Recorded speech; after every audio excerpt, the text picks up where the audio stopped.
Morning, everyone. So, with the advent of technology, we've begun to expect everything to happen immediately and exactly according to how I want it to happen. I remember in high school, the computer I used took several minutes to actually boot up, and then you'd have to actually log into AOL dial-up, and it'd take another 5-10 minutes just to get online, just to check the news. But we'd sit there. I'd sit there anyways. And it's like, okay, it takes 5-10 minutes to go from starting the computer to getting it online.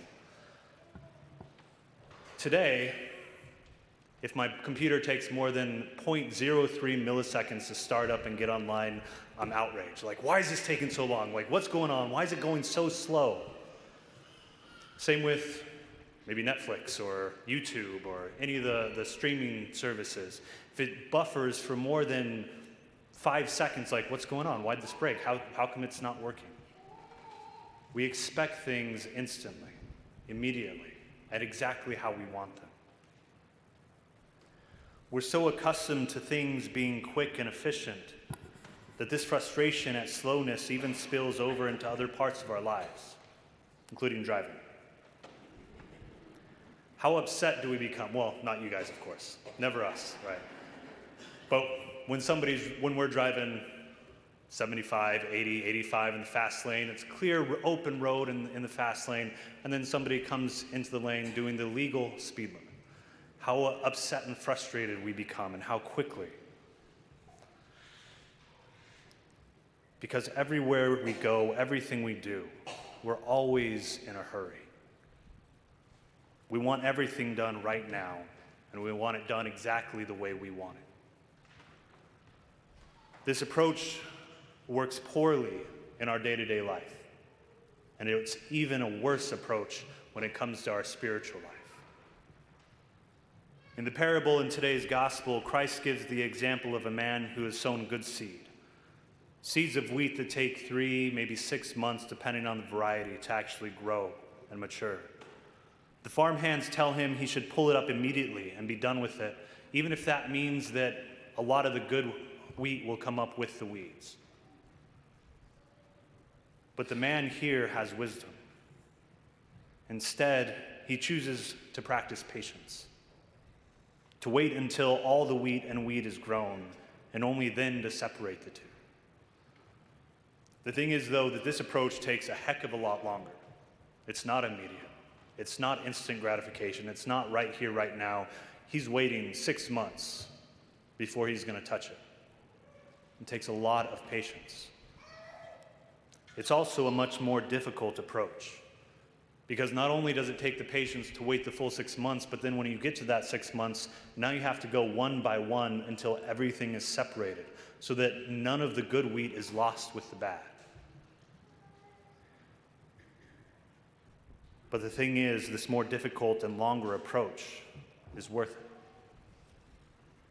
Because this parable isn't about wheat and weeds. It's about you and I.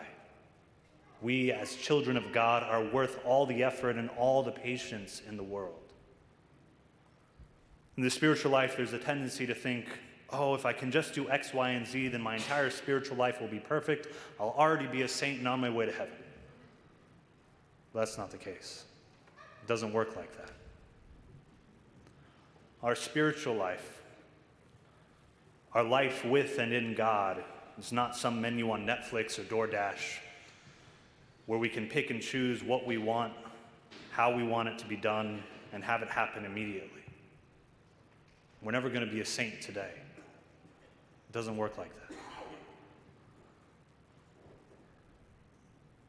Our spiritual life is more akin to the field in the parable, where good seed was planted and bad seeds happen to take root as well.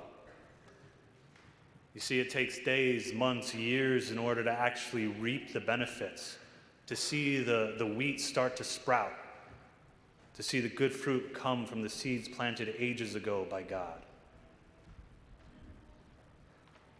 Our spiritual life is the work of a lifetime. St. Augustine, for example, was not born a saint. He had a very seeded past. Take that as a pun, because it is. He kept mistresses, he kept joining other religions, he even put off getting baptized for as long as humanly possible. And he's still today one of the greatest saints in the church. He didn't become a saint overnight. He worked at it day by day, little by little, seed by seed, getting up in the morning to watering the plants, making sure that he was patient with himself. And it was only by finally the grace of God and the grace of his mother's prayers that he was able to finally to convert to Christianity, be baptized, and really truly become a saint. But this took time, a long time. Our spiritual lives are no different in this regard. If we find ourselves discouraged at the lack of progress, we need to remind ourselves of the patience God shows to his children. The patience the man shows in the parable today. God very literally gives us our entire lives to move towards him and to work on that sanctity, on that holiness. And it indeed takes our entire lives to root out our weeds and gather up the wheat. My brothers and sisters, when we remember the patience that God shows us, this too spills over into other areas of our life. It becomes easier to be patient when we're running late to a meeting, trying to battle traffic all the way through downtown. It becomes easier to be patient even when our spouse hasn't taken out the trash for the 3rd time this month. Or when our child hasn't done their homework and somehow managed to bypass the parental controls on their iPad.